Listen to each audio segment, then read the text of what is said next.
За мацаг барих үед бидний бид юу болдог вэ гэхээр за эхэлсэн үед бол бид нэр гинт ингээ бие маань тэгээ өмнө нь ингээ байн гамнаараа хүнстэж шимтжилийг авч байгаад гинт өгөхөө болонгууд тэндээс одоо би бол ингээ хальт салгана чичрээ толгоо өвдөөд те одоо ийм асуудал эхэлдэг. Энийг бас сандарлын үе шатвал гэж нэрлэж байна л да. За тэгэхээр энэ үед одоо яаж эхэлж ийн гэхээр ингээнээр булчин болон илгэнд хадгалагдсан глюкозын хамгийн түрүүнд авч ашиглаж эхэлнэ энэ сандарлын үеэс эхлээд. За тэгээд үүнийг болохоор кетон хөдөлгүүрийг хөдөлгөх гэж бол бидний хувьд нэрлэдэг. За тэгээд энэ кетон хөдөлгүүрийг хөдөлгөнө гэж одоо юу вэ гэсэн үг вэ гэхээр биеийн дэх одоо амаараа дамжиж бид нар нүүрс ус авах болсон тохиолдолд одоо биед нөөцлөгдсөн, булчинд нөөцлөгдсөн байгаа.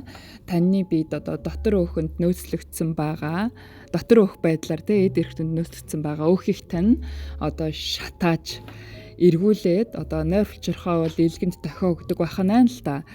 Тэгээд нойр хүчирхай илгэнд дохио өгснөр глюкагон гэдэг даавар ялгараад за глюкагон гэдэг дааврын оролцоотойгоор илэг маань одоо цусан дах сахарыг одоо гүйцэхийн тулд бие дотор нөөцлөгдсөн одоо цагаан өөхийг бол шатааж эхэлдэг гэсэн үг байна.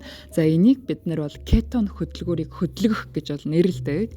За энэ бол маш идэвхтэй одоо хөдлөх юм жимагийн мацаг барих хугацаанд.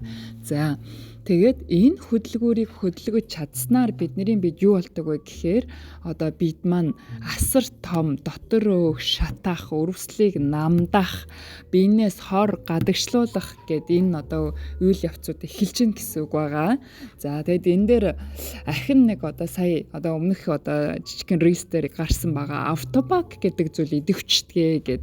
За автобак идэвчих маань одоо бидний бид өгсөн одоо эсүүд цэвэрлэх одоо үйл ажиллагаа бол энэ мацгийн үед бол эхэлж байгаа юм аа. Тэгэхээр та дархлаанда асар том хөрөнгө оруулалтыг хийж гин гэсэн үг мацаг барьснаар. Ахаад биеийн асар том цэвэрлэгээ хийж гин гэсэн үг тий. Мөн тархины үйл ажиллагаа, гормоны үйл ажиллагаа гэд энэ одоо том үйл ажиллагаанууд мацаг барьснаас одоо маш гоё одоо хэвийн одоо болж эхэлж байгаа. Дээр нь боцин солилцоо хурдсаж эхэлдэг. Одоо наасаа явах тусам хүний боцин солилцоо удаашран гэдэг ойлголт байна шүү дээ, тий.